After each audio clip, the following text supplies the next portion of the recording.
World War Now, everybody. I am your host, Conrad Franz, joined as always by Dmitry Kalygin, coming at you here in the midst of the escalating Third World War. Both fronts in Rafah, the Holy Land, as well as Ukraine and Russia are dramatically heating up. Zelensky has declared that the Russian offensive has begun. Russia is taking villages all across the front line, specifically in the Kharkov region, storming in there from Belgorod. The New North group is working as intended. Also, the Israeli cabinet has approved the expansion of the Rafah operation. At the beginning of this week, we saw Merkava tanks going into the Gaza, Rafah, Egypt crossing, taking down the Palestinian flags, occupying the Philadelphia corridor, which of course crosses a major red line for the Egyptian government. So all of these things are escalating as other fronts in the South China Sea, as well as in the Balkans, the Caucasus, all heat up. So World War III is totally expanding. We recorded a fantastic episode. It's released. You can check it out in the link below about St. John Vatatzis, the Marble King, with Gregory Hears, so don't miss out on that. But here we are, episode 73, discussing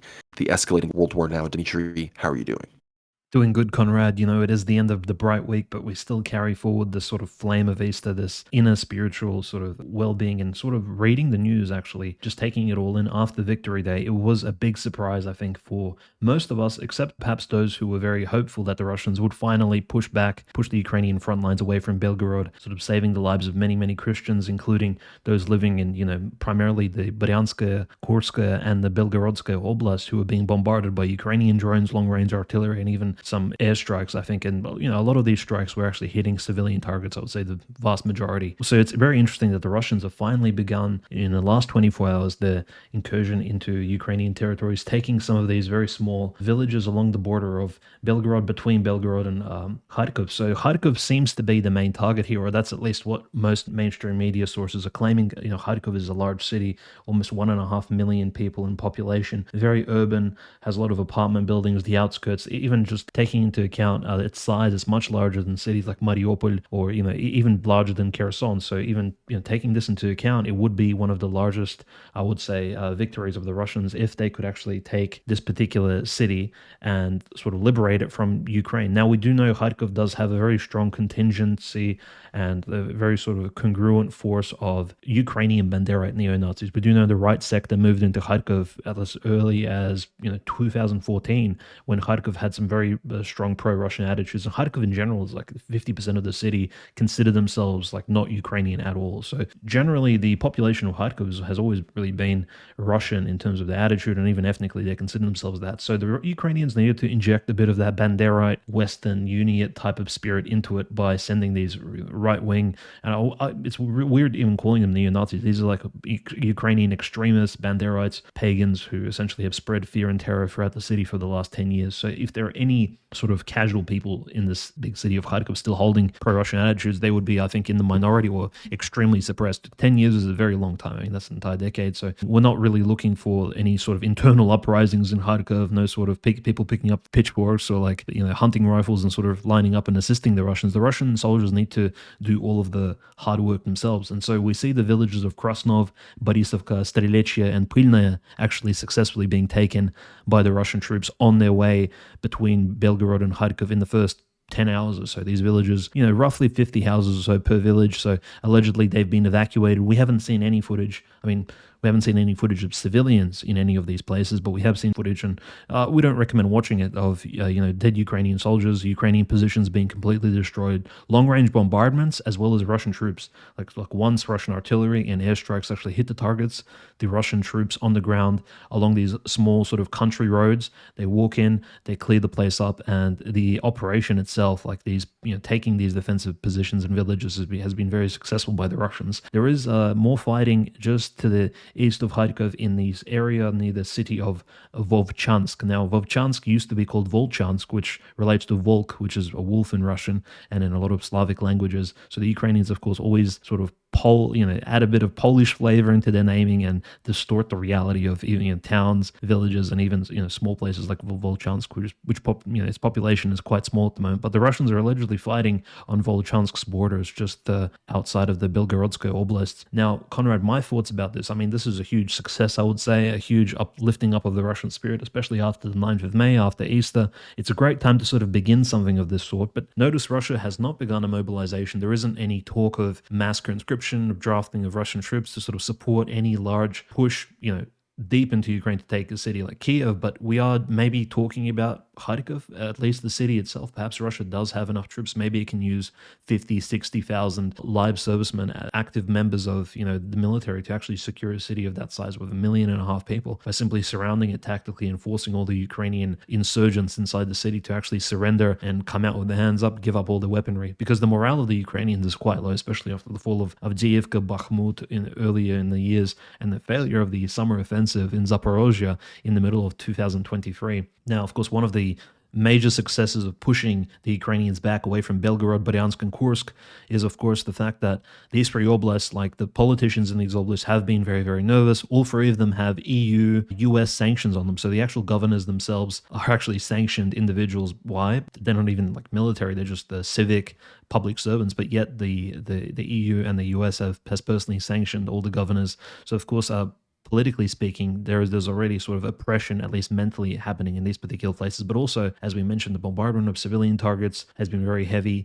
Just across the border, actually, from Bryansk in the Sumskoy Oblast, the Metropolitan of Sumy, Yevlogius, has been harassed by Ukrainian, his churches have been getting raided. Him personally, he's been, looked into by the Ukrainian equivalent of the feds, the CIA, FBI, SBU. So the anti-Orthodox persecution is literally taking place 10 kilometers away, right, from Russian territory. And suddenly the Russians are now pushing into this territory, which has previously been allegedly so strongly held by Ukraine. And I think this isn't just a local incursion. These are my thoughts. I believe it's most likely a push and the initiating, sort of taking the initial territories on the Ukrainian side so that perhaps something more major can take place, because there's no real point in taking some of these, 40 kilometer square land territory away from Ukraine, because again, the Ukrainians are bombarding Russian cities like Belgorod from very far range, so a lot further, all the way at the defense line of Kharkov itself, which they've been kind of reinforcing allegedly and turning it into a fortress city, so-called. So it will be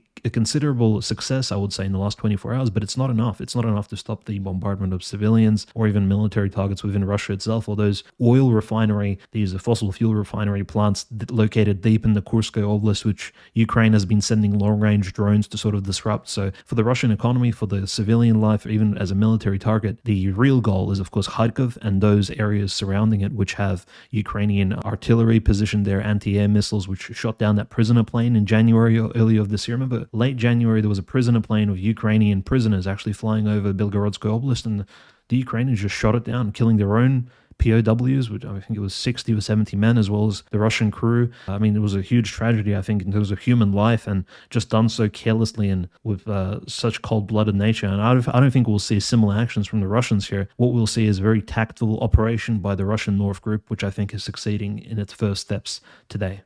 Yeah, the offensive is really spooking the Ukrainians. They're saying that they need hundreds of billions of dollars to stay afloat against this Russian incursion. But I think you're right, Dmitry. This is preparatory before a larger summer offensive. We are seeing this amidst the Victory Day parade in Moscow, as well as Putin being ushered into his new term, Patriarch Kirill congratulating him at the Annunciation Cathedral and giving him an icon and having him swear, his oath, all these sorts of things. It's very interesting to see how much more integrated the church is into the Russian state than any other European country these days. But as far as the widening of the sphere outside of Ukraine in the midst of this Russian, advancement, we hear that the Lithuanian parliament has approved the prime minister's proposal to send troops directly to Ukraine. They say that they're just waiting for Ukraine's permission. So I guess Ukraine has the chance to just completely escalate this and deploy another country's troops on the ground there. I don't know how many troops Lithuania has to send in that direction, but we're also still hearing about Macron's nonsense about French troops.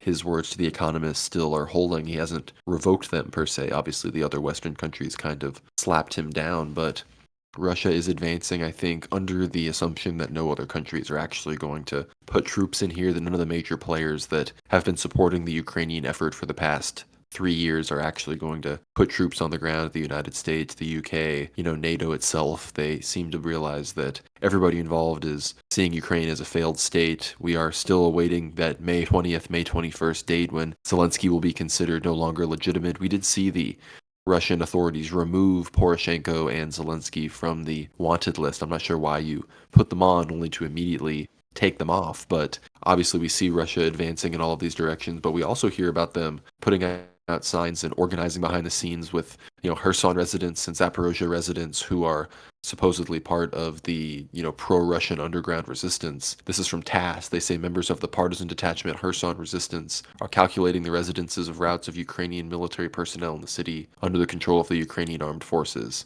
This is a report from the detachment commander, I guess. So there are all sorts of, I think, people on the ground in these places that are ready to be received and ready to integrate into the Russian Federation. So I think the word has been sent out about the coming liberations, and hopefully that can affect some of these bishops and archimandrites and others that have been arrested, like the abbot of Svyatogorsk, like others, Metropolitan Luke of Zaporozhye. We'll talk about him in a second, but Zelensky initially, when this all happened, he was like, we have it all under control. We've repelled every attack. That, of course, was completely false. So I don't know how he's going to spin why he was saying that. But it does appear that the North group will be working slowly but surely towards Kharkov. And I don't know if there's a long siege planned, if they plan to actually force a surrender with certain precision strikes and special operations with, paratroopers and everything. We really don't know exactly what's in store. But there are rumors that Sergei Shoigu, defense minister of Russia, is on his way out.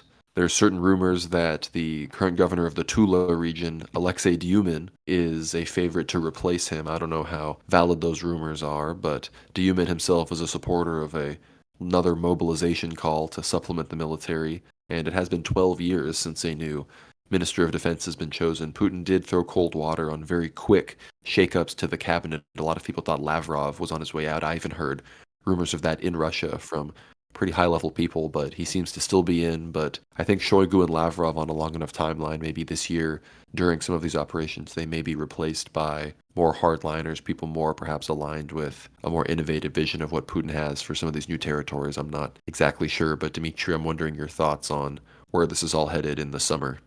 Yeah, speaking about the summer, the Victory Day parade was actually quite cold. You could see it was like raining a little bit, like drizzling a bit on the Russian troops who were wearing summer uniforms. So there was even some standing there actually shaking in cold. Putin looked really happy. He looked really warm. He was actually quite cozy, but Shoigu looked very grim, as he usually does, but even more so. So Putin was actually quite joyful and smiling a lot, and the speech was actually quite good. And, even the patriarch's speech, especially at the inauguration, I would say, Thanksgiving ceremony, which took place slightly earlier than the Victory Day parade. I just want to say that having a Thanksgiving molebin, like a prayer meeting with the President Putin inside of one of the patriarchal small house churches, was actually quite cozy, and I thought it was a good way of even showing Putin that the church is behind him. I don't think, because I know there's a lot of pressure on Putin, there's a lot of like literal witches and warlocks casting spells at him from abroad, right? There's all kinds of weird bad thoughts and bad wishes being sent his way, and he just needs to understand that as an Orthodox Christian, he's protected from any of this negativity and spiritual attacks by the church and by the fact that all Russians are essentially praying for him to make the correct decisions as the Russian sort of top public servant, civic leader. So I think that's very key. And the patriarch's trying to reinforce this. You can actually see in his words. It's not like he's not even speaking to Putin as a friend. He's speaking almost as if like he's speaking to his child, to his like spiritual son who he wants to instruct in the faith, which I find really interesting, just the way, because the patriarch Kirill, you'll see when he speaks to certain people, he does change the way he even he sort of his tone, etc., the words he uses. And in this particular moment, I think he wanted to really reinforce Putin's self-belief, which I think is very much required, because you have to make the right choices. Putin can really either screw things up very majorly, right, or he can actually benefit not just the Russian people but the Orthodox Church, as we see this persecution really ramping up, not slowing down at all, which Patriarch Kirill is keeping, of course, his prayers out and his eyes out in the Ukraine especially, and even in the Middle East, where we saw recently the Holy Fire event took place last week, and we saw people like a Russian church ambassadors meeting with the Patriarch of Jerusalem. So these church connections are really, really important. But yeah, just this interesting offensive. It's really curious, Conrad, how all of the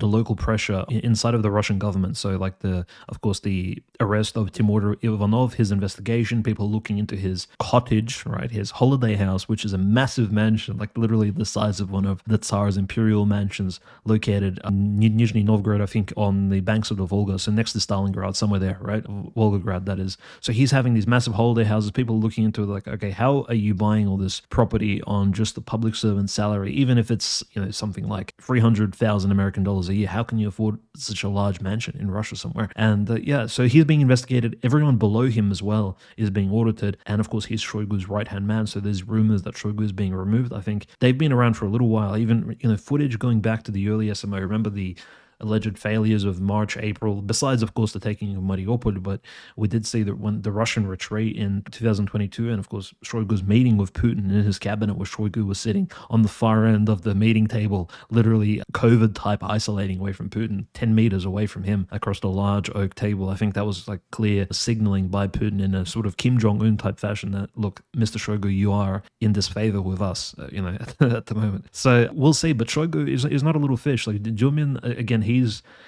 quite a small. He's basically a small child, politically speaking, compared to Shoigu, who has essentially acquired reputation and also, I would say, probably power and blackmail material, and who knows what Shoigu has acquired over the last 3 decades in politics. He's been around since the time of Yeltsin, Lukashenko, Zyuganov, since their peak. He's probably as well acquainted with Russian politics as Zhirinovsky was, so, which is a lot to consider. And that's because he's always remained in the shadows, allowing others to sort of operate in the sort of limelight of Russian politics, I would say. So quite curious. And just to recall, Shoigu is not like some sort of loser who's never been awarded. He received St. Andrew's Cross, which is the highest level of award. This is something Suvorov, Ushakov, and others received in Russian history. He received that cross in, I believe it was 2015, after the so-called Crimean referendum operation. And it wasn't necessarily even named for why he received the St. Andrew's Cross and Order of St. Andrew, which is the most prestigious award in Russian, even the modern Russian Federation. So most likely it's because Shoigu was the one who organized, of course, the securing of Crimea all the way back then. But again, these accolades, do they last long, right? Can they outlast an entire decade? Can they outlive some of the failures of 2022, the failed retreat of September, October? But there is hope, Conrad. Like we did see Surovikin sort of cleanly shaved, returning on a plane from Africa to Moscow recently, and it's good seeing him, because Surovikin still, despite all the strange things associated with Prigozhin and some of those news, he's still associated with victory, with building the Surovikin defense line in Zaporozhye, which held back the Ukrainian offensive of the middle of last year. Surovikin still associated with Russian success, I would say, in a military aspect. He's still this figurehead, which I think we've spoken very fondly of him over the last, I would say, year and a half, and he hasn't really failed us. And perhaps he was just flying to Moscow for the military parade, or maybe he's going to take up a larger position. Perhaps he has completed his penance in Africa on the Dark Continent, and he's returning to Moscow for a timely promotion. We hope the best for him, because he has been quite a loyal sort of protector of Christians, I would say, and a loyal Russian patriot, and I would say even a veteran of local wars. Remember his outstanding actions in Syria fighting ISIS and defending the Christians over there. I mean, Surovikin has done a lot, I think, for the interests of the anti-globalist forces in world affairs. So just a lot of very curious news taking place, again, domestically in Russia. And some of these successes, again, they do kind of force me to believe that perhaps Lukashenko and some of his rhetoric, where he's constantly saying, well, Belarus is always ready to fight any Western forces, be it Poland, Lithuania, Latvia, all of NATO. Belarus is prepared. Belarus is also out to seek peace with the Ukrainians. Notice how Lukashenko, he loves to retain that view that Belarus and Belarusians are always independent from Russians. Like, he doesn't necessarily always want to conjoin the two peoples and bring them back into unity as they were historically. He's always like, well, we're a tripartite triad of peoples, and Belarus is one of those triads, even though Belarusians are the minority shareholders in this relationship. But still, Lukashenko, he does have this weird vision where he constantly calls for peace between the two sides, and personally prefers not to be involved, as we've seen. His recent excuse, of course, was that those northern defensive lines of Ukraine between Ukraine and Belarus are so heavily fortified that he has no ability to impact or even to assist the Russian side. So Lukashenko, I think, will be sitting back on this particular northeastern offensive towards Kharkov and Sumskoye Oblast and the city of Sumy in general. But yeah, it's just curious kind of seeing his reaction. He's always kind of calling for peace. He's always playing the dove in this relationship, maybe similar to Lavrov in a way, who doesn't really have these big boisterous statements. No, I think the fact that Surovikin is coming back, some will initially say, oh, it's just for the parade, they want to show that the African front is relevant. But I agree, maybe he is going to be in for a promotion of some kind. We are seeing along the front lines in Ukraine right now, as we're recording this, the northern lights very visible, especially from the cockpits of the Russian fighter planes who are, operating all along the front line in every region. I think the specific pictures I was looking at was in the Kharkov Oblast. So very interesting developments. The Ukrainian governor of the Kharkov Oblast has been overtly saying that the Russian government wants to take Kharkov by the end of the summer offensive, and that there have been evacuation plans in place long ago and that have always been ready to be implemented in Kharkov in the midst of something like this. Of course, I'm sure a lot of those were implemented the first time Russia was at the outskirts of that massive city, which, like you said, Dmitry, has a massive pro-Russian population as well as a huge Banderite Ukrainian partisan operation going on as well. But I'm about ready to move on to the situation in the Holy Land, unless you want to kind of fill people in on the church persecutions in Ukraine, because there's one or two other church issues I want to talk about at the end of the show, but I think we might as well just talk about that now because it has to do with the frontline situation. I'm wondering, why did Metropolitan Luke, one of our favorite bishops, why did he move from Melitopol to Zaporozhye only to get arrested? I'm wondering why that is going on and how the persecutions have increased despite the fact that Russia seems to be pushing forward to liberate some of these bishops and parishes and whatnot. I want to hear all of this before we head to the Holy Land.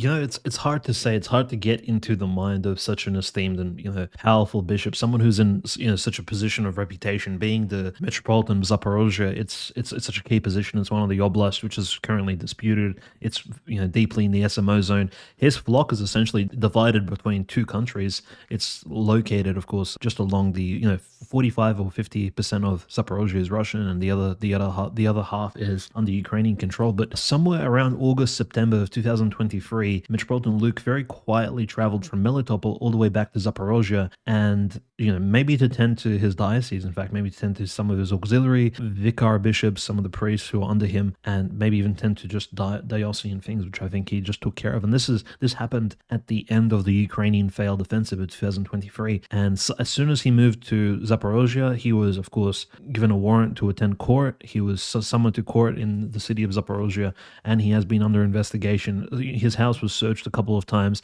but it kind of didn't even make the news because it was all so sudden. Nobody really applied much pressure to him, and suddenly he was arrested last month. He spent Easter, I suppose, at his home. He couldn't celebrate it in the city of Zaporozhye, personally speaking, and he had to essentially celebrate Easter in his own home under house arrest. I'm not sure if they have ankle bracelets in Ukraine, but if they did, he probably has one on. Or they definitely do, because we saw the bishop, the caretaker of the Kiev Pechersk Lava, actually with an ankle bracelet as well. So it's all quite negative.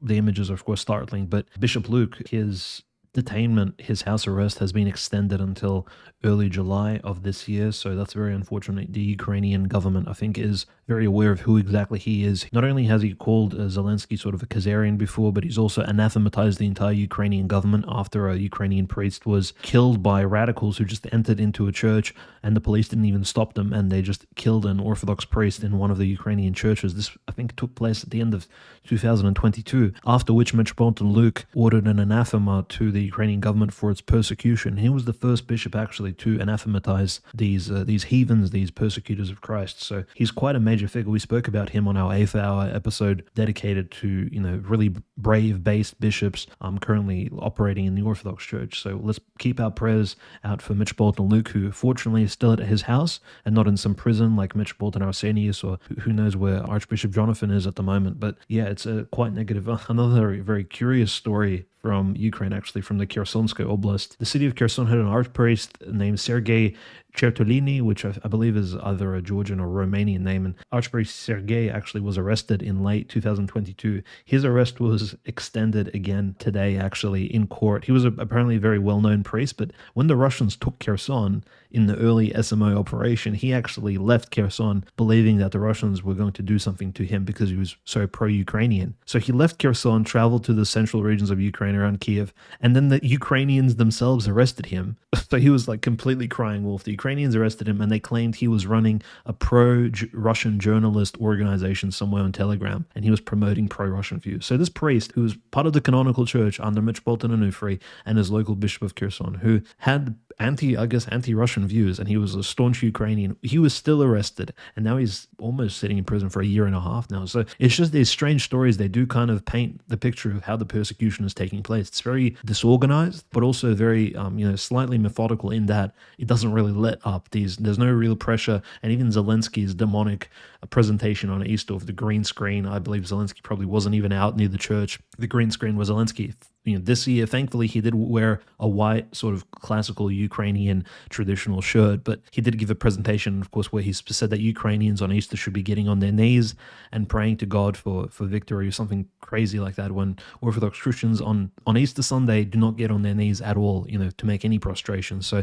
again, the complete misunderstanding of the sort of personal Talmudic Khazarian roots of the Orthodox tradition. In fact, I think you should probably be aware of which religion is dominant in his particular country, which he claims to support. But we all know the true intent and nature of this particular character. So his devious sort of schemes will not really pass us by. I think we won't be fooled by them. Alas, though, unfortunately, Ukraine remains on the sort of, I suppose, precipice right before a major wave of persecutions, I believe. The Church of the Tithes inside of Kiev. This is the church where the Mother of God herself appeared in 2016 in a vision, actually. And everyone in church fell to their knees. The Mother of God walked down the middle aisle of the small church into the altar, raised up her hands, and like you could see in some of the icons, like the protection of the Virgin icon, and then everybody looked up and she disappeared. So there was a vision of the Virgin Mary actually appearing in this church, and the Ukrainian government has looked to destroy the small church of the Tithes inside of Kiev. It's just on the outskirts of the main city. Fortunately, the demolition was stopped by Orthodox Christian residents of Kiev who actually protested. They made a procession around the Church of Icons, so it's been delayed. So fortunately enough, maybe this is part of the Easter good news sort of sermon, that the destruction of the Church of Tithes, where the Theotokos herself appeared, will stand for a bit longer. And hopefully Russians will get there soon to sort of save all of these major Christian, I would say, holy places in Ukraine, and save all these priests and bishops, as you said earlier, Conrad. The sooner the Russians kind of move forward and tactfully take all of these locations, the sooner the persecution will end, because there was no persecution of Orthodox Christians on Russian territory, and I think we've seen that across the entire 2-year period of this SMO. It's crazy. You'd really think that the Ukrainians would try to soften up on the church persecution as the Russians get closer and closer, but they seem to not care at this point. If the pro-Russian people are totally incensed at their behavior and are completely willing to go over to the Russians, maybe secretly they do want to have a clean break with these people and want to create as big of a rift in society as possible to draw that line when it's necessary. But we still hear Zelensky saying ridiculous things about retaking all of this territory, even if his Western sponsors have accepted defeat. But as far as another front where Western sponsors are getting frustrated with their client, or rather the client is operating and their benefactors that they also own are getting frustrated with the fact that their weapons are being used to conduct an unpopular genocide, we see the Israelis expanding the Rafah operation, effectively moving to having occupied the entire Gaza Strip, despite with the exception of a few refugee camps, which they effectively operate. So total Gaza annexation, occupation, and destruction by the Israeli government. The Israeli War Cabinet has totally approved this expansion. We're seeing all sorts of videos with Merkava tanks with massive Israeli and Chabad and other Zionist flags, like really ridiculously huge flags for this war propaganda. And Hezbollah at the same time is dramatically increasing their missile strikes on Kiryat Shmona and other regions. And we even hear that Hamas actually launched missiles in the general direction of American operators and contractors working on the pier a little bit farther north now on the Gaza Strip than where it originally was.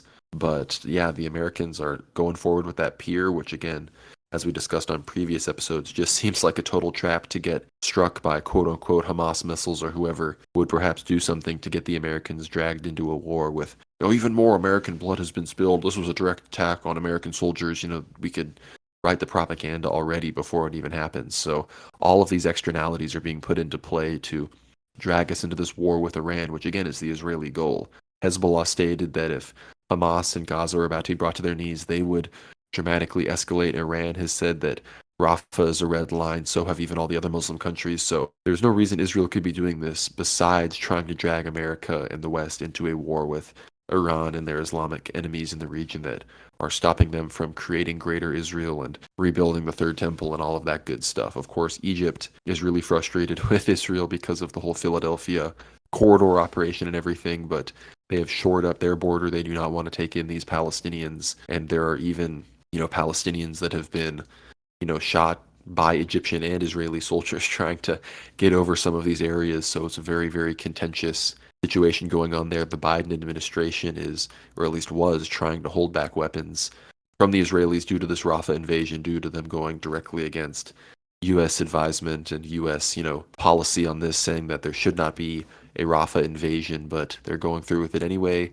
Biden claims to have, it was like 4 specific shipments of weapons they claim to have stopped from going over to Israel. And of course, the Republicans in the House of Representatives immediately start drafting articles of impeachment against Joe Biden because of this, which again, the most basic reasonable resistance to the absurd Israeli chauvinism and behavior in the Gaza Strip, the ultra-Zionist, Jewish-owned Republicans can now rally the votes to impeach Biden. The open border, all this other nonsense, that's not a reason to do this kind of thing. But the moment Israel faces a mild form of resistance to their total scorched earth policy in Palestine, well, we got to impeach Sleepy Joe. It's truly ridiculous how much control the Zionists have over, Congress and the U.S. government in general, but very much specifically the Republican Party, which is really tough. It shows you the trap they have you in, where the true proponents of liberal democracy on one side will always create a world that is favorable to Jews and Zionists. And then on the other side, the quote unquote right wing resistance, the identitarians and whatnot, are always completely owned by Jews and Zionists to the point where a true opposition is never able to rise up. But, we see Nick Fuentes rising now. Some of that true opposition is starting to peek forward in the American right. We're seeing that as we speak. Be sure to follow us on social media to engage in all of those conversations. But yeah, as far as the other axis of resistance members go, the Houthis are still doing their thing at the Bab el-Mandeb and the Red Sea. They have totally blocked Eilat and these other ports, and again are standing strong. The U.S. and the other parties involved are being forced to negotiate with them as, state actors, despite the fact that they are considered still sub-state at the international level. So a lot of progress being made in the axis of resistance front. But Iran, they're also ramping things up. I have sources telling me, I'm not going to name who, but U.S. intelligence sources have informed me that perhaps ISIS Khorasan will be activated pretty hard within Iran pretty soon. There will be pressure on them from within, I guess, on behalf of Israel and the powers that be, of course, the United States as well. So things are going to be heating up in the Middle East regardless. We, of course, see the things heating up in the Caucasus as well. But Dimitri, I want your thoughts on the broader Levant and Eastern Mediterranean. How do you think this is all going to go? It's crazy to see both of these fronts heating up so dramatically at the same time. Yeah, we're literally speaking about events, taking place within just a few days of each other, and it's quite crazy keeping up with all of it because again, it's almost as if the Israelis simply have no shame. It's been 4 or 5 weeks of them speaking about this Rafah operation, right, since at least March, if not further back than that, and they've talked about the Hamas hiding out in this Rafah humanitarian camp. But even as these tanks drive in, as you mentioned, there's no footage of Hamas, anything. Like even Hamas itself is, we believe, we can probably assume, has been reduced so significantly and severely that in fact even Hamas propaganda has begun has lessened to an extreme degree, even on the internet, on Telegram channels, things like that. So the Israeli kind of slaughter of innocents has come to some sort of demented, in their own sort of sense, fruits that they have finally defeated a good portion of Hamas, at least hiding out in most of these cities and sort of fighting the Israelis on their own with their own guerrilla war type tactics. So in terms of that, I think it's quite negative for the innocent people because we don't really see the Israelis actually caring for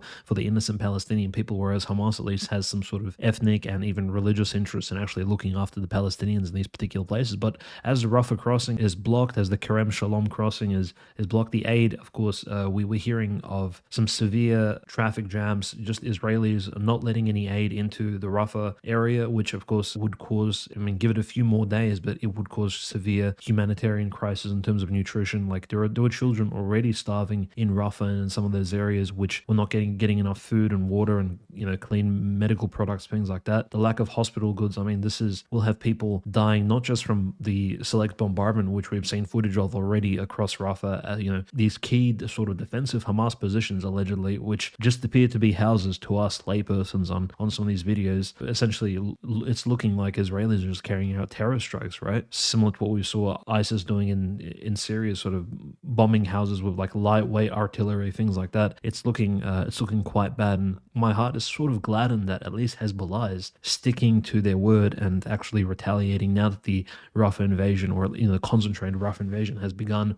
Nasrallah is not really acting up, is sticking to the promises he's made in that major speech a few months ago, where everybody was really watching it, and he called the Palestinians martyrs, and he called Hamas, he saw his brothers in arms and things like that. It was all very hyperbolic and sort of uplifting, I suppose, for the people fighting in that axis of resistance. But you need to put something behind your words, especially if you are the leader of Hezbollah, one of the greatest, I would say, anti-Israeli, anti-Zionist organizations in the Levant and in the region. And finally we see Hezbollah's long-range bombardment at least pick up somewhat. I'm not saying I want war to escalate in this particular region, but how will you force the Israelis to leave Rafah now that they've made this sort of push into it? And of course, there is no resistance on the Palestinian side. No, I mean, what can they really do? And Hamas is reduced so extensively, and the Israelis are essentially, they've just received a huge billion, tens and tens of billions of dollars of aid from the United States, which signals to them that what they're doing is okay, right? And naturally, Anthony Blinken, I mean, him advocating for the lives of Palestinians is crazy. Isn't there a bias here? Like, Anthony Blinken is an ethnically a Jewish person. He's, I'm not sure if he's like an Orthodox Jew or a Kabadnik or whatever, but he has relatives in Israel. We know which side he agrees with, and he, as the Secretary of State, he's sort of trying to be the middle person here when we know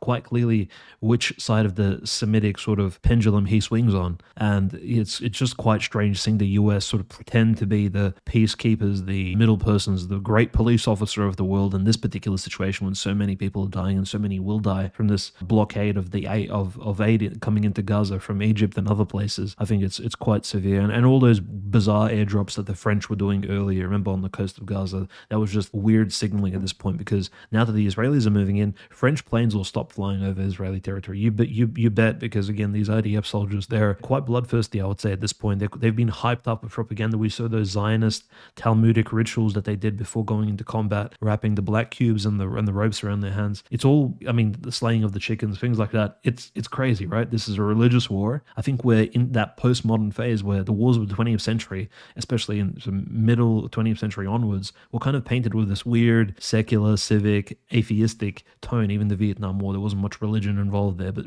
I think we're entering into this apocalyptic age of the 21st century plus, wherein we're seeing religious wars come back. And yes, it benefits us Christians because at least we can find some sensibility behind some of these conflicts, and things actually begin. We can actually fight for what we believe in. But even the enemy uses this in their own favors as they're praying to their weird gods, which of course these are not gods. This is not the God of the Old Testament. These are the deities and gods of a small g of the Old Testament, to whom they pray with these Talmudic rituals outside of the Rafah crossing, as they of course successfully push into the Rafah refugee camp. And it's horrible. I think I'm really not impressed by even like somebody like the National Security Council spokesperson John Kirby, when he says, our view is that the Rafah operation, certainly any kind of Rafah ground operation, would strengthen Hamas's hand at the negotiating table and not the hand of Israel. So the operation must come to an end. Like, this isn't convincing, John Kirby. Your own government has just voted for a massive aid bill. We knew the Rafah operation was happening, especially once the money has come in. So again, this is one of the large areas of conflict taking place in the world at the moment, and it's not looking like the good guys are winning here, very unfortunately. So, and Iran, almost no reaction from them, right? Even after that massive exchange we saw a few weeks ago, which caused turmoil in the economic markets of the world, Iran is not reacting beyond a rhetorical position. And I'm not claiming I want a nuclear war in the Middle East. Neither are you, Conrad, and neither is anybody. But what we want, I think, is for the bloodthirsty actions of the IDF and Netanyahu's government to stop. And simply, there is no one resisting them, especially on the Sunni side of the Islamic spectrum.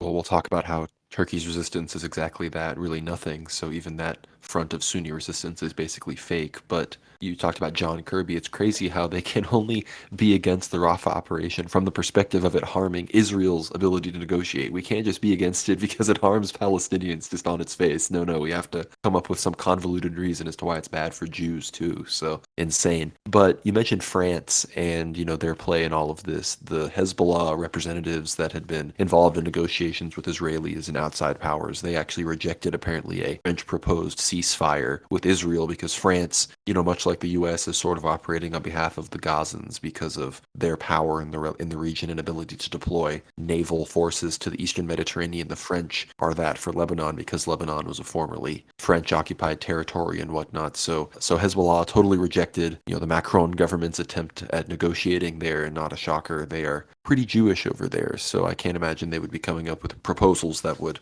be benefiting the Palestinians. But Turkey, I mentioned it a little bit earlier, the Turks, who have claimed to be strongly embargoing the Israelis, to be suspending their pretty strong trade relationship that they have had up to that point. Apparently, that is just not happening, and ships are still going between Turkey and Israel. There's still exports, imports, these things going on. I don't know if they've really decreased dramatically. They may have decreased. I wouldn't be surprised if that was generally what happened, but there are all sorts of ports all along Israel that are sending things to Turkey, to southern Turkey, and all of these other things on effectively a daily basis. So Erdogan, once again, kind of talking the talk. We know that there's the Hamas Muslim Brotherhood connection, and Turkey being the last country that really has a pro-Muslim Brotherhood outlook or sort of a power structure that is within that sphere of influence within the Muslim world. But yeah, apparently the Turks are not exactly being the strongest resistors despite all their bluster and support for Hamas and suspending diplomatic union. At the end of the day, the Iranians and the Shias and the axis of resistance, that is where the resistance comes from, which is strange considering that the Gazans themselves are, of course, Sunni for the most part. But speaking of shipping and ships, in the Red Sea, we hear this from Yahya Sarria, the Houthi representative. It seems that two ships, the MSC Dago and the MSC Gina, were targeted in the Gulf of Aden with ballistic missiles and drones, and the MSC Vittoria was reportedly hit first in the Indian Ocean and then in the Arabian Sea. And these are all Israeli ships, apparently. So the Houthis, they've directly struck, I think, one Israeli ship and have hit things near two others. So the bombardment of, the southern oceans below the Islamic world is very much still in effect. But unless you have anything else to say about the specific region, Israel, Palestine, Jordan, Egypt, Turkey, perhaps, we have to move on to the Caucasus because big things are happening there. Armenians are amassing in the streets, calling for the resignation of Nikol Pashinyan. Archbishop Bagrat Galstanian, who is the bishop of the Tavush region, where all of these villages are being given away to Azerbaijan, he has called for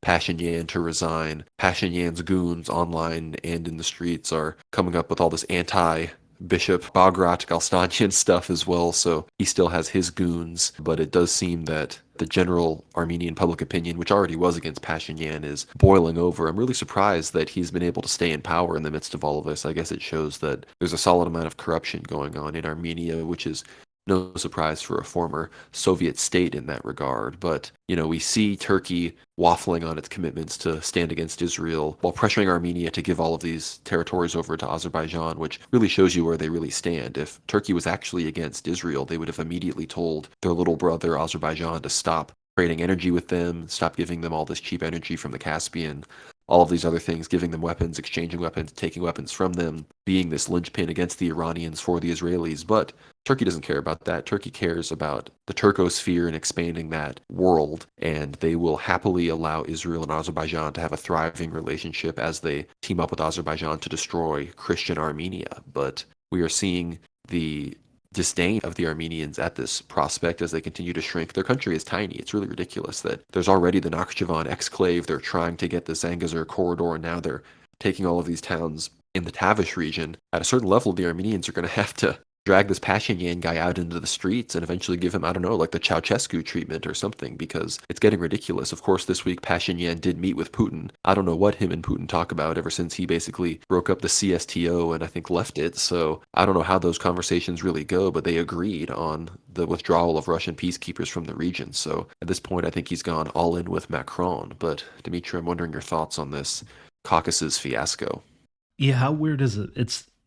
Putin has never said a negative thing. You won't find a single speech or a single remark of Putin's about Pashinyan which is negative. In fact, it's so curious that Pashinyan's entire government, they make Pashinyan's wife goes to meet Zelensky's wife in Kiev, and Pashinyan himself travels to meet Zelensky. And all this pro-Ukrainian rhetoric is quite obvious, but Putin himself never crosses a certain mark. I'm not sure if this indicates that he has either something planned or Putin just has very, very strong emotional control, which I think is quite obvious to us that he probably does at this point, being a sort of skilled politician. But we do see a few quite ridiculous, I think, bizarre news from that sort of region, and even globally speaking. The United Nations, our lovely world organization, which we respect very deeply, has published a paper. The UN Committee Against Torture publishes findings on Austria, Finland, Honduras, Liechtenstein, North Macedonia, as well as Azerbaijan. So they do find that Azerbaijani police and even secret police have been torturing people. And yes, this comes out on the 10th of May. The UN committee, of course, it will be quite interesting reading this paper in depth and sort of looking into exactly what they're accusing Azerbaijani power players of, the Azerbaijani version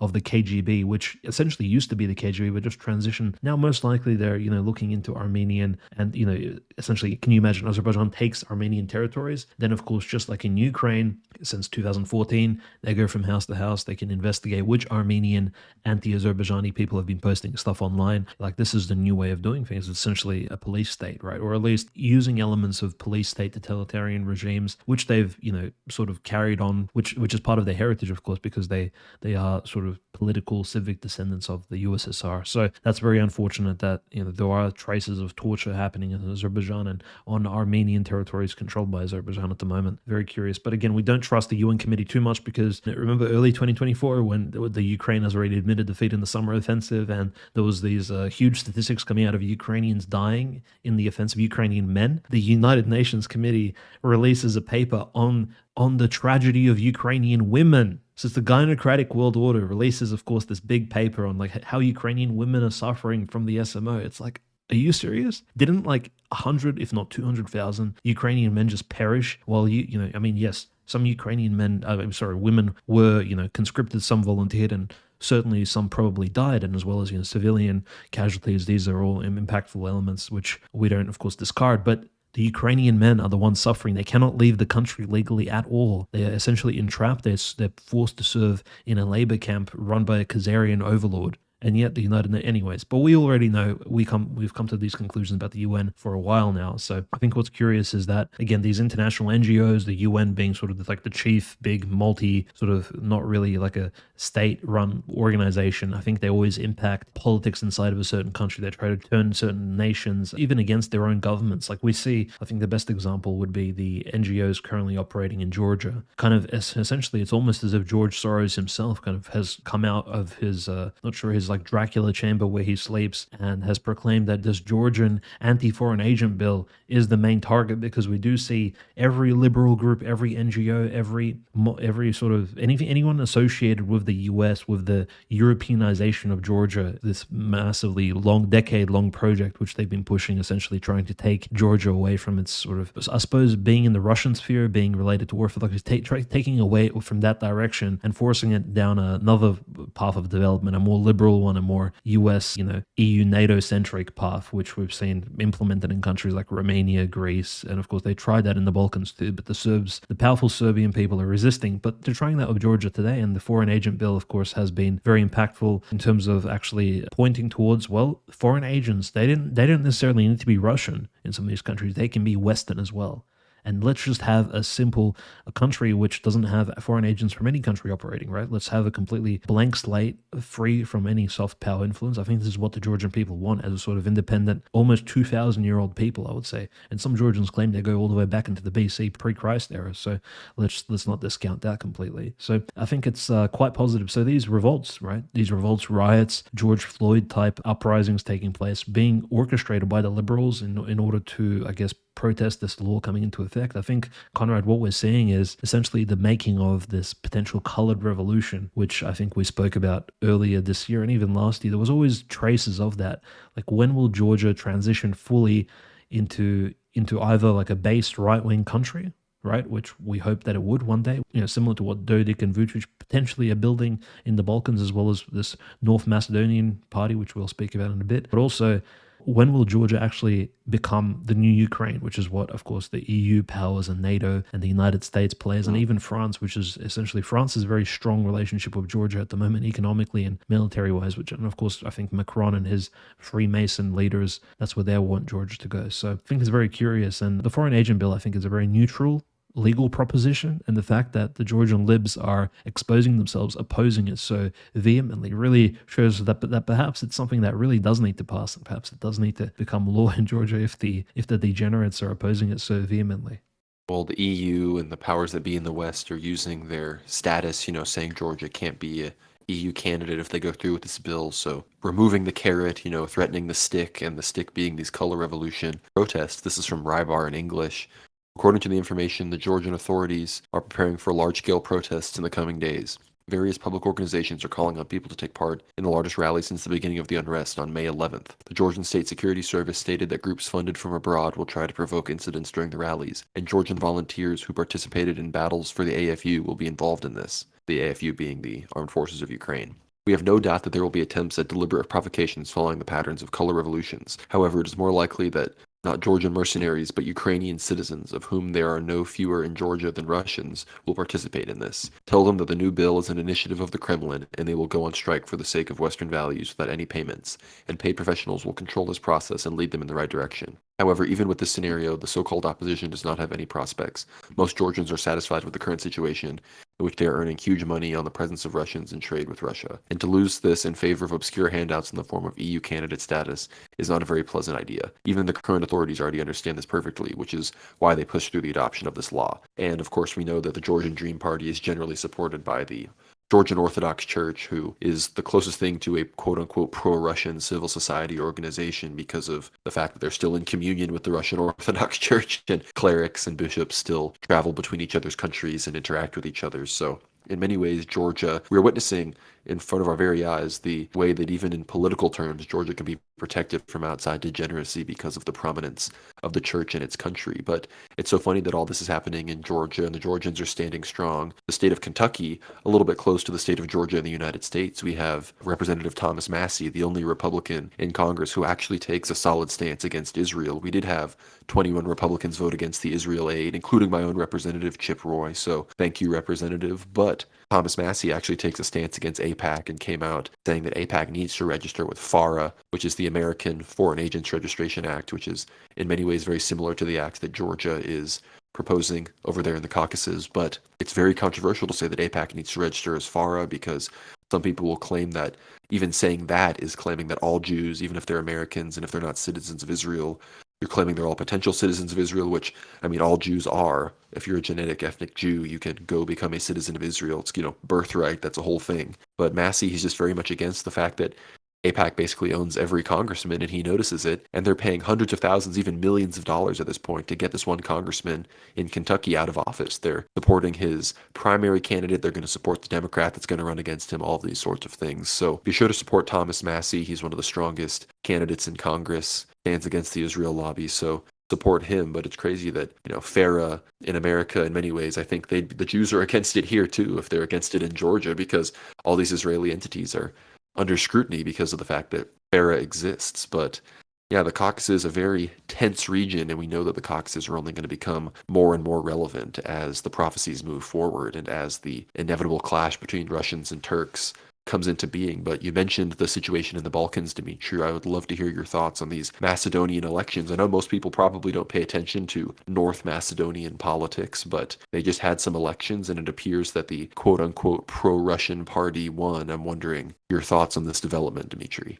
Yeah, so it's very, very positive. So the North Macedonian election has taken place, and the victors in this particular election, it'll be a win because the coalition is being led by a very far right wing party. It's called Your Macedonia, essentially, and this particular alliance is being led by the VMRO party, which is the party itself. The leader standing at its helm is of course Christian Mikoski, who is a Macedonian person, of course, who's an Orthodox Christian, very, very fond of Dodik and Vucic. I've read a few interviews of his where he's openly stated his pro-Russian and pro-Serbian attitudes. And this is quite strange because, of course, Macedonia didn't always have the most pro-Serbian attitudes, I think, historically speaking, because the Yugoslavian coalition has somewhat bolstered, I would say, local separatist feelings, which, of course, is why Macedonia today is its own entity. And even the church schism kind of comes into this equation as well, which has been resolved. And I think Christian Mikoski actually is a member of that particular church, which has recently come into communion with us. But this coalition, Your Macedonia, is actually just completely interesting because it brings in that Central European flavor, shall we say, of the 1930s and 40s, which I think European liberals fear so much, because again, you have not just the VMRO party of the base sort of right-wing conservative Macedonians led by Christian Mikoski, but you also have the United Party of Roma, which is like the Roma gypsies.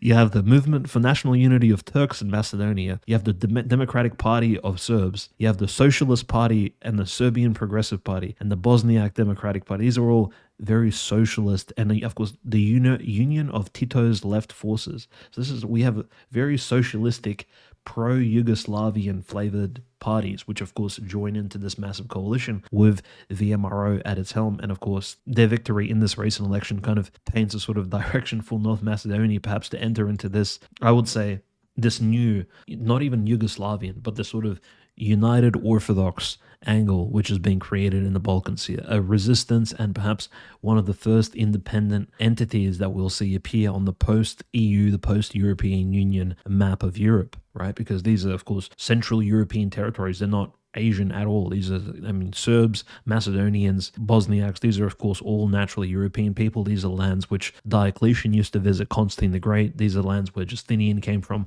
lands of the Roman emperors. And so they, of course, have a say as to the direction into which Europe is going. And I think, if anything, I mean, it's not disrespectful to say that the Balkans could actually lead the way, Conrad, for a based right-wing Christian Europe. As it may be funny, but at one point in history, in the 4th century, in the 3rd century, when these Roman generals began, of course, were anointed and sort of promoted into the imperial office over the next few centuries, this is where the most effective Roman emperors came from these particular areas. And it's almost as if history repeats itself. We're back to Dodik, Vucic, and Christian Mikoski leading the way for, I think, potentially a Christian revivalism. Maybe I'm counting the chickens before they hatch, but I think it's worth being hopeful, especially in being at the end of Bright Week here.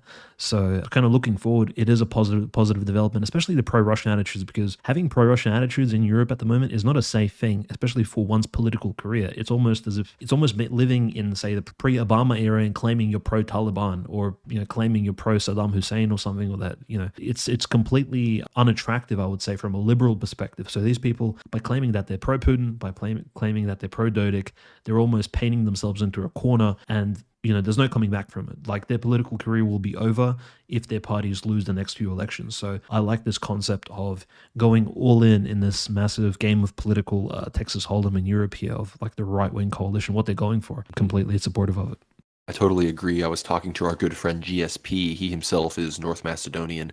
It's tough talking about this because we have Macedonian nationalists and Greek nationalists that both listen to the show, and they both yell at me in the comments whenever I say a certain thing. So I apologize to both sides in advance. I'm just talking about the situation on the ground there. You're both Orthodox to me. My church recognizes both of you. But GSP was telling me that this party is viewed as being able to resist Albanian influence, thus U.S. influence as well. The Albanians in North Macedonia are viewed as sort of puppets of the U.S. regime and influence in the region. So very good to see. We don't really like Albanian influence on this channel. We support the efforts of the Albanian Orthodox Church as they have stood strong against the Ukrainian schismatics and ecumenism and other things, despite being under the ecumenical patriarch. So we respect that. But besides that, Albanians, stay in Albania. That's my perspective. But other things going on in the Balkans, we have big things going on in Greece. This is a recent update. This is from Intel Slava. It says Greece will not transfer Patriot and S-300 anti-aircraft missile systems to Ukraine. They are necessary for the defense of their own country. This is according to Greek Prime Minister Kyriakos Mitsotakis.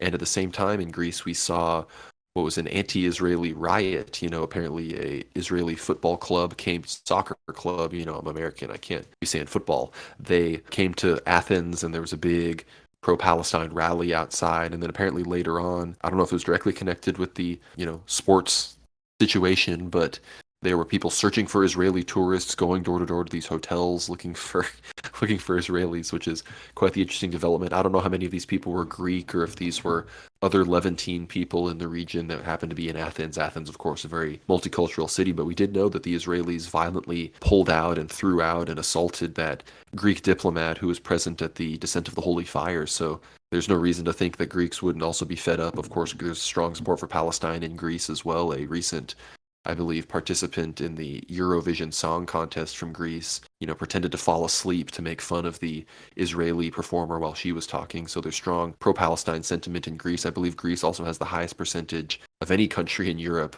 of people who believes that Jews control, the world. So the Greeks, they kind of know what's up. So none of this would surprise me if even there were a large amount of Greeks within, these protests. But very interesting situations going on in the Balkans.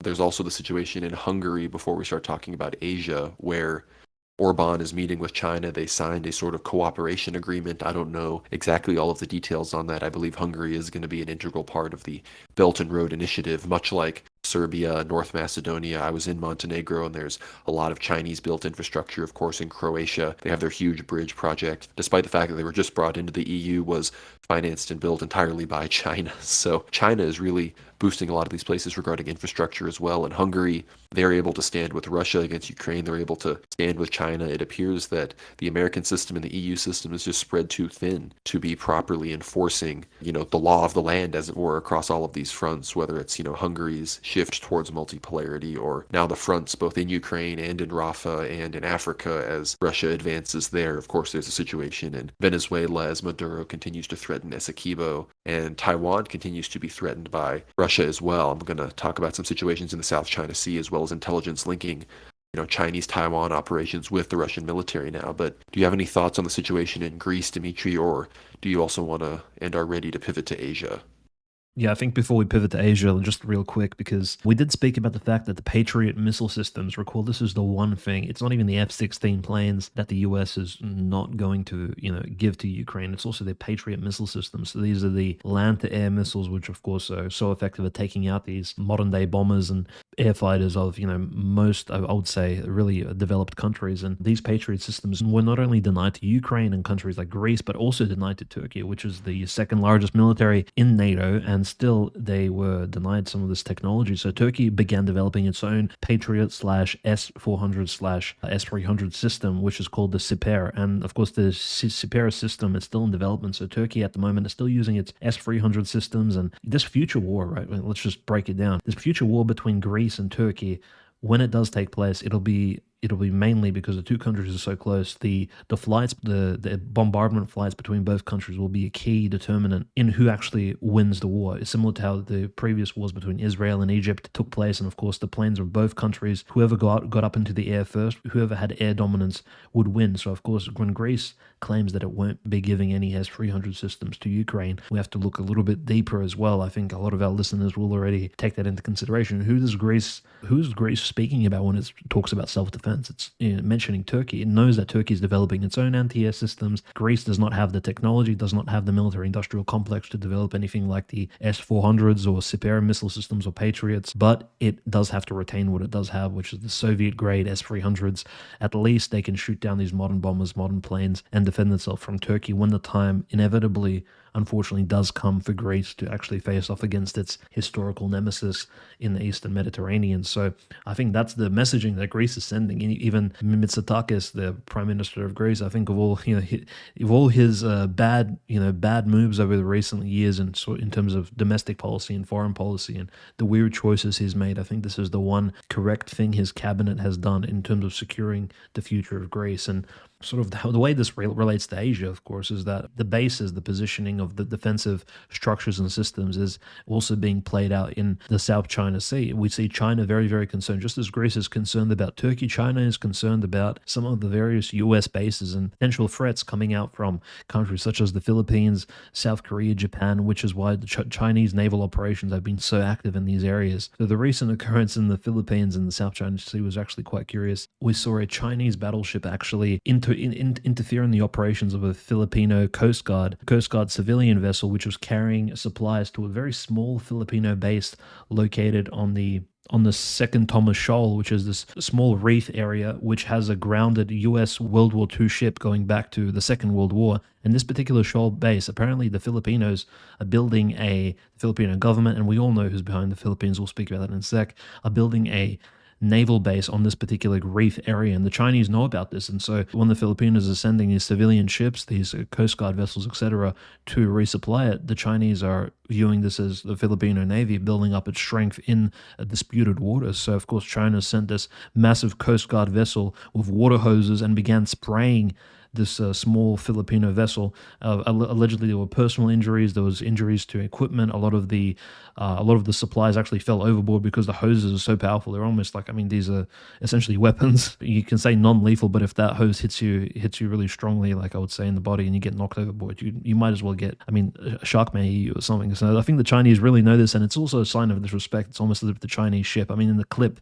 it looks as if it's how do I say this nicely? It's going to the bathroom and sort of spraying disrespectfully the Filipino vessel. So it's a disrespect. Yeah, like when the Russian plane, dumped oil on that Reaper drone. Yeah, similar situation. Exactly, and it's the same imagery we're seeing here, and people are claiming, "Oh, this is Chinese aggression." Well, look, this is very controlled aggression, and essentially, especially if you consider it's South China Sea waters, already disputed territories. The Chinese have not fired a single bullet, but we also need to consider the fact that the Chinese are building their water defense line because they know the U.S. Navy is so powerful in the Pacific. They know the U.S. is viewing China as a potential contender, and if Trump does come to office in November, right? Which is right around the time the defensive line will finish. And Trump's rhetoric towards China was not friendly at all. The Chinese are looking out for themselves first and foremost, especially with Xi Jinping, his recent visits all over Europe. You can kind of see that he's trying to build and strengthen relationships with European countries because he knows that if the relationship breaks down with the US, maybe if the Trump presidency commences and Trump needs to paint a bad guy, it can't be Israel, it can't really be Russia or Putin because, he needs to make peace, he needs to be the peace giver, he needs to direct America's attention towards another particular candidate. Can't even be Hamas because then he'll promote this sort of pro-Palestinian protest, this is sort of not vote for him, etc. So he needs to direct America's foreign attention towards China. So China sees this coming, and naturally it's building up its strengths, I think, in this Pacific area. So it's not unexpected that they would be acting aggressively towards Filipinos. Unfortunately, the Filipino archipelago, those islands, and Manila itself, they do belong to the US, right? Even after reading World War II history, the siege of Manila itself, it's very clear that ever since the Japanese have taken over, the Filipino people have not had their independence. And I mean, historically speaking, the Philippines has always been a colony of one empire or another, including France and of course Japan temporarily, and now of course the United States. Unfortunately, the Filipino people have not had their independence, and going forward, it's not very clear when the Americans will be leaving. So then the Chinese know that. So they're not necessarily racist or anything like that. It's simply an act of disrespect, I think, against American dominance in the Pacific Ocean region. Yeah, and just to prove your point about the Philippines being a total colony of the U.S., Admiral John Aquilino, he said the Philippines, if a sailor or soldier or one of their members were killed, could invoke Article 5 of the Mutual Defense Treaty, and that would put our policy decision makers in a place that would require really tough choices. So basically, it's understood that under the current treaty and defense agreement in the South China Sea and in the South Pacific, that we basically have a NATO type relationship with the Philippines, but frankly, it's even more tenuous because there are a lot of parties that are just as aggressive towards China as they are towards Russia, even in a less dramatic way, to the point where they would view perhaps a hose incident, like you just mentioned, Dmitry, as dramatic as bullets and whatnot, despite the fact that none of those are being exchanged right now. The Chinese, they're good at avoiding bullets. They've got the sticks and spears on the border with India. They've got the hoses in the South China Sea. They know how to avoid live fire exchanges with their regional enemies. But look, I'm not going to get into a battle about who has jurisdiction in the South China Sea, but China, they've got 1.4 billion people. I think it's relevant that they would have a pretty large buffer around there. But regarding their expansion into their legitimate territory, of course, being Taiwan, which is recognized by the U.S. as the territory of the People's Republic of China, U.S. Director of National Intelligence, Avril Haines, she recently said that Russia may be helping China prepare for an attack on Taiwan. So we have seen China at least implicitly supporting Russia's operation in Ukraine. We all knew that would come with a thus tacit support of Russia for the operation coming into Taiwan. But as I've said a million times, we know that China is playing the long game there. They only seek to benefit the longer that this situation plays out. But of course, the Russians, they have a huge presence in the Far East, a huge naval presence there. And it would be very much expected that perhaps they would be used to, build up and distract Japanese or Korean forces. The North Koreans could easily get involved in an operation like this. The amount of trade between North Korea and Russia in the Far East is massive. We know North Korea has been supplying a lot of ammunition to the Russians, and North Korea, they are a very good ally to have as far as military supply goes, because they're so limited and sanctioned that they're always looking for ways to employ their people in high level factory work and mass production. And if you're funding a war effort, you can really double down on their support to make you a lot of ammunition in a very positive relationship that works well for both countries. So, authoritarianism and alliances between authoritarian states can be very key. We're seeing that right now. But the only other updates I really have from the Eastern Front is the situation in Myanmar. There was footage released by the Arakan Army, which is another one of these groups. The crazy thing about the Myanmar Civil War is there's so many different ethnicities and so many different NGOs and groups operating within Myanmar and foreign interests that every week there's a new resistance army that joins the resistance against the junta and whatnot. And the junta, they've been fighting back, they've made certain gains, but this footage released by this Arakan army shows hundreds of junta soldiers who surrendered. This is in the Butidang township in Rakhine, which is a region of Myanmar.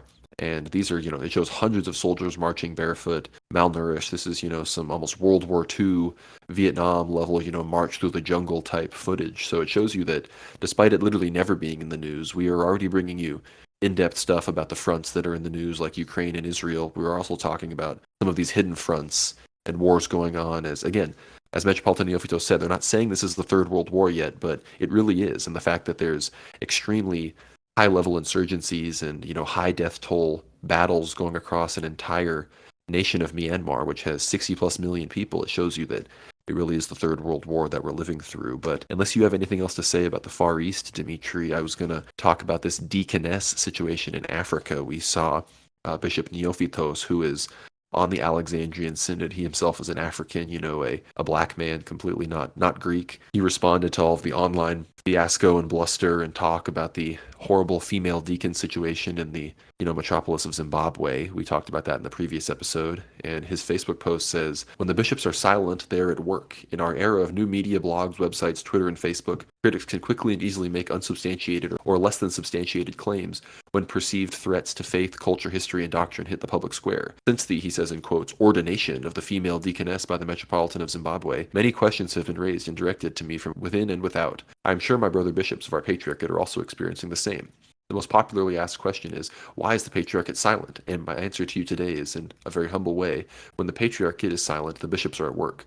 Knowing my limitations as a bishop of the Patriarchate of Alexandria and a member of the Holy Synod, I would like to say this is purely my thinking, or rather my assumption, because I'm not qualified to speak for anyone." So it seems that there are behind-the-scenes people, even in Alexandria, that are against what was going on. I'm not necessarily confident that a huge condemnation will come about, but we will be keeping you posted on condemnations of this from outside the Patriarchate of Alexandria, from within, and I, of course, encourage everybody to pray about it, because this is something that I think needs to be completely snuffed out, because, even Catholics are talking about this. Oh, well, the Orthodox ordained female deacons now? Like, that can't be set as any kind of precedent in any kind of local church, no matter how obscure or backwater or, in the depths of dark Africa. So we can't allow any of that to go on. Dimitri, I don't know if you have any other Asian or church updates, but that's the situation I have there for, Orthodox drama.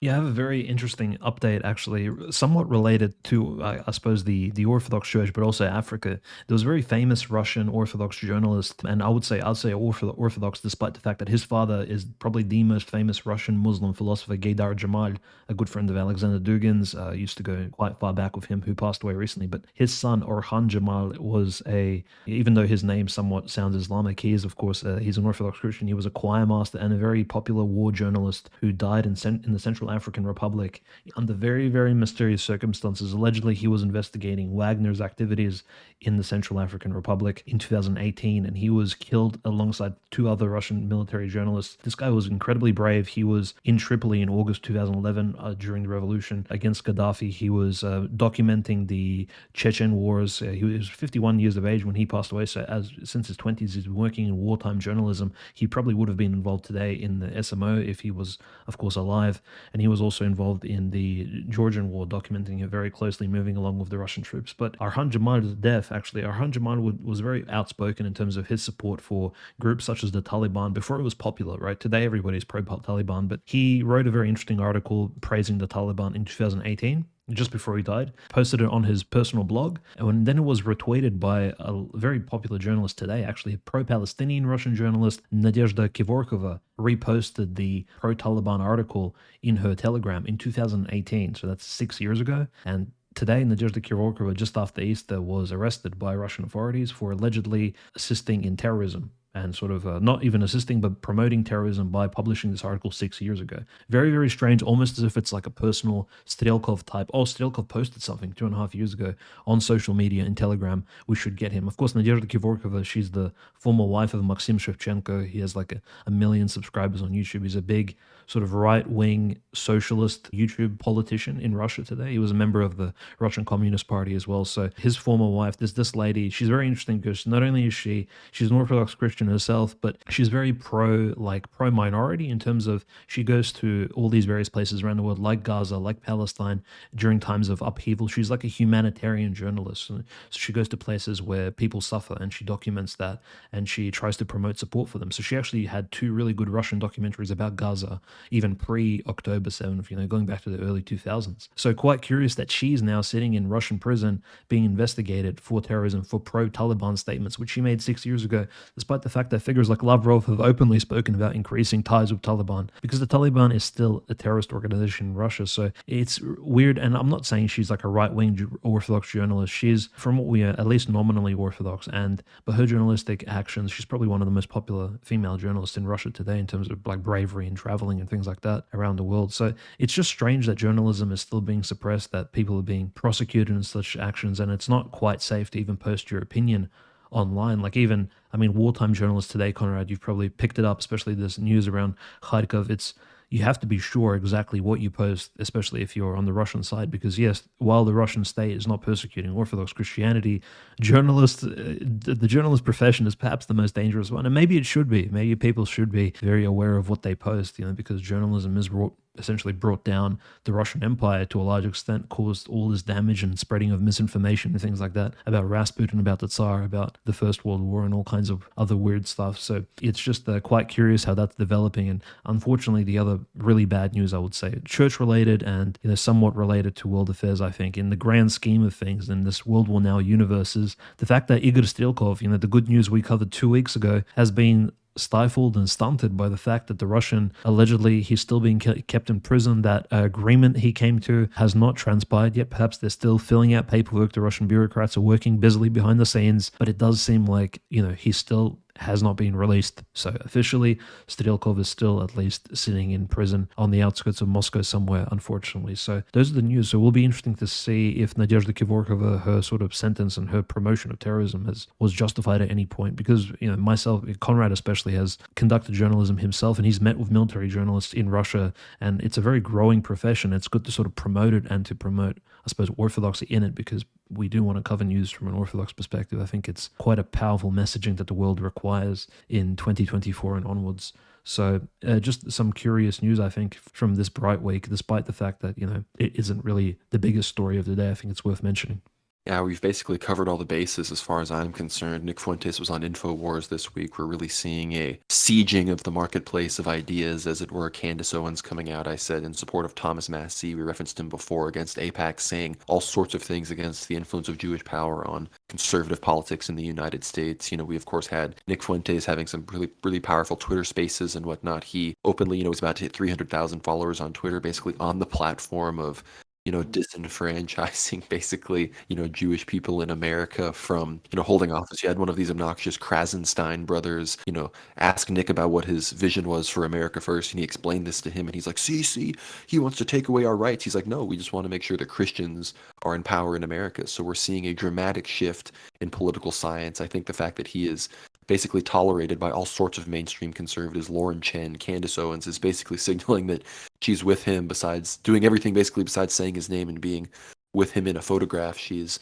on the same page. So it shows that there's been a dramatic shift against classical liberalism, against democracy, against this politically correct understanding of things. And as I mentioned before, liberal democracy and then the kosher right exists to be dialectically against one another, to allow Jewish power to never be challenged. But it appears that we are breaking through that dialectic, and Fuentes specifically is leading a spearhead, frankly, into the American political consciousness that will perhaps allow us to gain a foothold in the actual correct direction against the correct enemy, which are, of course, those that are dragging us into this fiasco in the Middle East, supporting the Zionist entity and going to war with Iran, going to war with Russia.